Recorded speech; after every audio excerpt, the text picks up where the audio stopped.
여러분 안녕하세요, 블랙입니다. 지난 9월 강원도가 레고랜드 관련 부동산 PF 대출 채무 불이행을 선언한 이후에 국내 회사채 시장이 완전히 무너져 버렸습니다.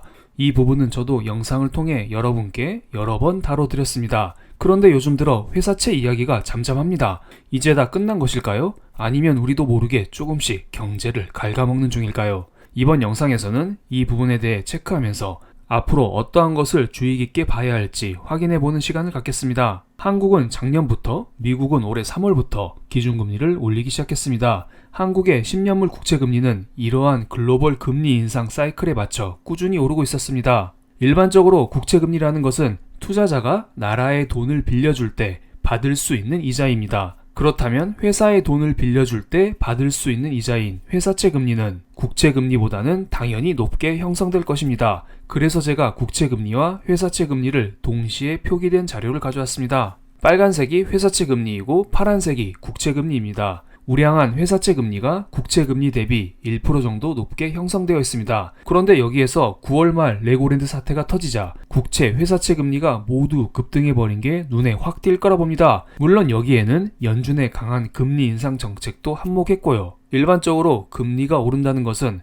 회사 입장에서는 돈을 땡겨올 때 많은 이자를 내야 한다는 것을 의미하죠. 그리고 기존의 회사채를 연장할 때 더 높은 금리의 회사채로 차환을 해야 하기 때문에 기업 운영에는 큰 부담이 될 수밖에 없습니다. 하지만 모든 게 무조건 오르지만 않습니다. 이렇게 하늘 높은 줄 모르고 오르던 금리는 미국의 소비자 물가지수가 급격하게 꺾이자 진정되는 모습을 보이고 있습니다. 여기에 파월 형님의 금리 인상 속도 조절 발언까지 나오면서 국채 금리는 더욱더 꺾이는 모습을 보이고 있죠. 그런데 상대적으로 위험 자산으로 간주되는 회사채 금리는 좀처럼 떨어지고 있지 않습니다. 여기 잘 보시면 파란색은 뚝 떨어지는데 빨간색은 오히려 횡보를 하고 있습니다. 사람들은 이런 심리를 보일 거라 봅니다. 금리 인상 속도 조절한다고? 그럼 이제 국채 금리가 더 이상 오르진 않겠네. 국채를 슬슬 사볼까? 그런데 회사채? 회사가 망할 수도 있는데 어쩌지? 회사채는 좀 더 기다려보자. 이런 심리가 작용하면서 회사채 금리는 위에서 잘 버티면서 떨어지고 있지 않습니다. 그리고 비교적 단기 대출인 CP금리는 5.54%를 유지하고 있습니다. 이러한 대출금리가 국채금리 따라서 팍팍 내려오지 못하는 것은 아쉽겠지만 어쨌든 금리 상승에 제동이 걸렸다는 점에서 약간의 희망을 찾을 수가 있다고 봅니다. 그런데 이것을 마냥 좋다고 볼 수 없습니다. 회사채 금리가 작년 초 수준으로 떨어진 게 아니라 여전히 높은 자리에서 움직이고 있기 때문이죠. 그렇기 때문에 기업들의 자금 조달에는 여전히 문제가 있을 거라 봅니다. 이 와중에 최근에 이런 기사가 떴습니다. 회사채 위축에 기업 대출이 늘었다고 합니다. 요즘에 대출 이자가 높다고 난리인데 11월 기준으로 대기업 대출은 6.5조, 중소기업 대출은 4조 원 정도, 토탈 10조 원 정도 늘었다고 합니다. 기업들은 보통 회사채를 통해서 돈을 땡겨오는데 최근 들어 회사채 금리가 너무 오르니까 어쩔 수 없이 회사채는 상환하고 대출 창구를 통해서 울며 겨자 먹기로 자금을 확충하는 것입니다. 그리고 레고랜드 사태를 통해 잘 알려진 PF 대출의 부작용으로 증권사들이 힘들어하고 있다는 기사가 있죠. 다올 투자증권 같은 경우에는 다올 태국 법인과 다올 인베스트를 매각한다는 공시를 했고요. 그리고 자체적으로 희망퇴직을 실시한다고 발표를 했습니다. 그래서 이번 영상에서는 PF 대출에 직접 피해를 입고 있는 중소형 증권사, 건설사들의 상황을 점검해보고 앞으로 어떠한 문제가 우리 앞에 펼쳐질지 이러한 것들을 체크해보는 시간을 갖겠습니다. 그래서 제가 유한타 증권에서 나온 PF ABCP 유동성 점검 파트 2라는 제목의 레포트를 하나 가져왔습니다. PF 대출 이런 거 너무 어렵죠? 그래서 이번 영상에서는 아주 쉽게 설명을 드리면서 술술 영상을 이어가 보겠습니다. PF 대출이라는 것은 아직 완공되지 않은 아파트를 담보로 대출을 받는 것입니다. 그러니까 이거 다 지어지면 이 정도 가치는 될 거야. 이걸 주장하면서 대출을 미리미리 받는 것입니다. 주로 돈이 없는 시행사가 PF 대출을 받죠. 이 과정에서 건설사 혹은 증권사가 보증을 섭니다. 이것을 신용공여라고 하는데요. 건설사는 연대보증, 채무인수, 자금 보충의 방식으로, 증권사는 매입보장, 신용공여 방식으로 보증을 서게 됩니다. 자세히 읽어보실 분들은 멈춤 누르시고 한번 읽어봐 주시면 감사하겠습니다. PF 대출은 단기 대출이어서 중간중간 차환이 필요합니다. 즉 다른 대출로 갈아타줘야 돼요. 하지만 최근에 회사채 시장에 문제가 생겼잖아요. 그래서 이러한 갈아타기 역시 문제가 생겼습니다. 하지만 갈아타기에 실패하면 어떡하죠? 바로 보증을 선 건설사나 증권사가 이를 다 떠안아야 합니다. 보통 대형 건설사, 대형 증권사는 대출 좀 떠안아도 먹고 사는데 지장은 없습니다. 그런데 다올투자증권처럼 중소형 증권사는 이러한 대출 몇 개 떠안으면 난리가 나죠. 직원들 자르고 계열사 팔고 어쩔 수가 없습니다. 그래서 이번에는 증권사를 먼저 체크해 보겠습니다. 증권사가 2022년 10월 말 기준으로 PF 대출에 노출된 금액을 체크해 봤습니다. 올해 말 내년 1월까지 PF 대출 만기가 몰려 있습니다. 증권사별로 살펴보면 삼성증권이 가장 많은 2조 원 정도의 대출 만기가 있습니다. 그런데 여기에 회색으로 표시된 부분은 대형 증권사이기 때문에 우리가 크게 걱정할 필요가 없어요. 파란색으로 표시된 부분 중에서 특히 빨간색 박스 친 하이투자증권, 현대차증권, 다올투자증권, DB투자증권 이러한 중소형 증권사들을 우리는 걱정을 해야 됩니다. 그런데 다올투자증권을 제외한 다른 증권회사들은 이를 지원해줄 계열사들이 빠방합니다. 하이투자증권은 DGB금융지주, 현대차증권은 현대차와 현대모비스, DB투자증권은 DB손해보험을 통해서 자금 조달을 받을 수가 있습니다. 이미 자금 조달을 받은 회사도 꽤 있습니다. 그래서 증권사 중에서 문제가 될 수 있는 것은 다올투자증권 하나가 있죠. 최근에 다올투자증권이 직원들을 정리해고하고 계열사 팔고 난리가 아니잖아요. 그런데 지금 대한민국 경제에는 큰 타격이 없죠. IMF 이야기도 없습니다. 다올이 중소형 증권사라 그렇습니다. 그렇다면 PF 대출로는 증권사 쪽에 큰 타격은 없다. 이러한 결론을 내릴 수가 있죠. 그럼 이제 건설사를 볼까요? 방금 전에 삼성증권의 PF 대출 잔액이 2조 원 수준이라고 했었는데 롯데건설이 4.5조,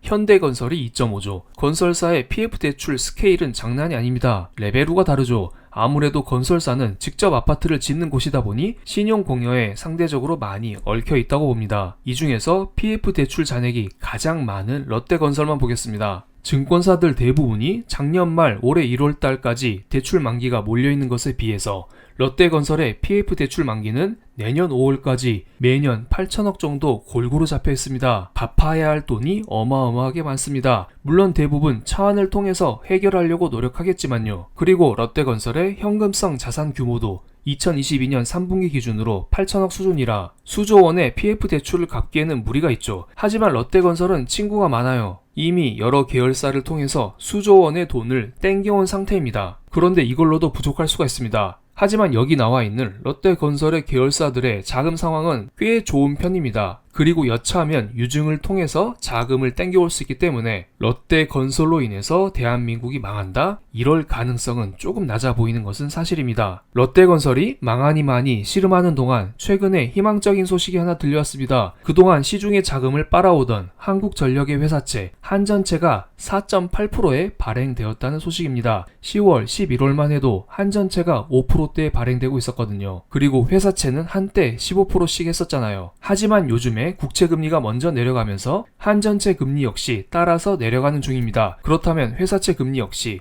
15%보다는 내려올 수 있지 않을까요? 실제로 한국의 10년물 국채금리는 최근에 4.6%에서 3.5%까지 내려왔습니다. 그러니까 이를 기반으로 한전채 금리가 4.8%에 형성될 수 있었던 것이죠. 그런데 이것을 마냥 좋다고 볼 수 없습니다. 첫 번째로 현재 회사채 금리가 진정된 게 아니라 상승세를 잠시 멈추고 횡보하고 있다는 게 맞아 보이고요. 두 번째로 지금 국채금리가 떨어지는 데에는 내년부터 예상되는 경기 침체로 인하여 한국은행이 긴축에 대한 속도 조절에 나설 것으로 예상이 되면서 국채금리가 먼저 떨어지는 것으로 보입니다. 그러니까 내년 경제는 올해보다 안 좋다는 게 국채금리에 반영되고 있다는 것입니다. 그럼 이런 생각을 할 수가 있겠죠. 지금 회사채 금리가 떨어진 것도 아니고 그냥 제자리 걸음 중인데 여기에 경제가 더 안 좋아진다고? 그렇다면 PF 대출과 관련된 여러 회사들은 더욱더 힘들어질 수 있을 거라 봅니다. 지금은 단순히 한숨 돌린 것으로 보이고요. 여기에서 최근에 분양한 둔촌주공의 1순위 청약 평균 경쟁률이 3.7대 1이 나왔다고 합니다. 보통 경쟁률이 10대 1이 넘어가도 미계약자가 발생하면서 무준히 줍줍으로 넘어가는데요. 아파트 청약 시장의 바로미터라고 할 수 있는 둔촌주공의 경쟁률이 생각보다 낮게 나오면서 앞으로 서울을 비롯한 여러 도시들의 아파트 분양 흐름이 꺾일 수 있을 거라 봅니다. 건설사 입장에서는 안 그래도 돈도 없는데 팔리지도 않은 아파트를 굳이 지을 이유가 없는 것이겠죠. 손해보고 건설할 수 없잖아요. 건설사들은 최근에 해외 수주가 거의 전무합니다. 오로지 믿을 것은 국내 아파트 건설뿐인데요. 국내 아파트마저 잘 팔리지 않으니 아마 건설사들은 슬슬 비틀거리기 시작할 거라 봅니다. 그럼 자연스럽게 건설사들 역시 계열사 매각, 정리해고 수순을 밟을 수밖에 없을 것으로 보이고요. 이것은 한국의 수출 증가율을 나타낸 것인데요. 최근에 2달 연속 한국의 수출이 전년 동월 대비 마이너스를 기록하고 있습니다. 경기가 꺾이고 있는 중입니다. 최근 들어 경제가 어렵다 난리지만 본격적으로 수출은 10월달부터 꺾이기 시작했습니다. 즉 레고랜드 사태가 본격적으로 터진 10월부터 경제가 꺾였다고 볼 수가 있습니다. 보통 수출 증가율이 한 번 마이너스가 나오면 한동안 마이너스는 지속되곤 합니다. 이것은 한국의 수출 금액 절대적인 상태를 나타낸 것인데요. 작년 11월 달 수출 금액이 꽤 높았습니다. 그렇기 때문에 이번에 역성장이 나왔다 이렇게 생각을 할 수도 있겠지만 지금은 글로벌 경기 침체 구간이기 때문에 어쩔 수 없이 당분간 역성장은 이어질 거라 봅니다. 그리고 2022년 2월 달 수출 금액이 역대 최대치를 기록했습니다. 그렇기 때문에 다가올 2023년 2월 달 수출 증가율 역시 꽤 큰 마이너스가 나올 가능성이 높아 보입니다. 즉 내년 2월까지는 어찌됐든 경제 상황이 안 좋다. 이것은 염두에 두시기 바랍니다. 일반적으로 파란색 한국의 수출 증가율과 검은색 코스피 지수는 같은 방향으로 움직입니다. 그리고 방금 설명드렸듯 2023년 2월 달에 한국의 수출 증가율은 기저효과로 인해서 꽤 낮게 형성될 수밖에 없을 거라 보고요. 그렇다는 것은 한국 증시 역시 당분간 오를 가능성이 조금은 낮아 보인다. 이 점을 염두하면서 투자하시기 바랍니다. 그럼 오늘 영상 여기서 마치겠습니다. 제 영상이 마음에 드셨다면 좋아요, 구독, 알림 설정까지 부탁드리겠습니다. 감사합니다.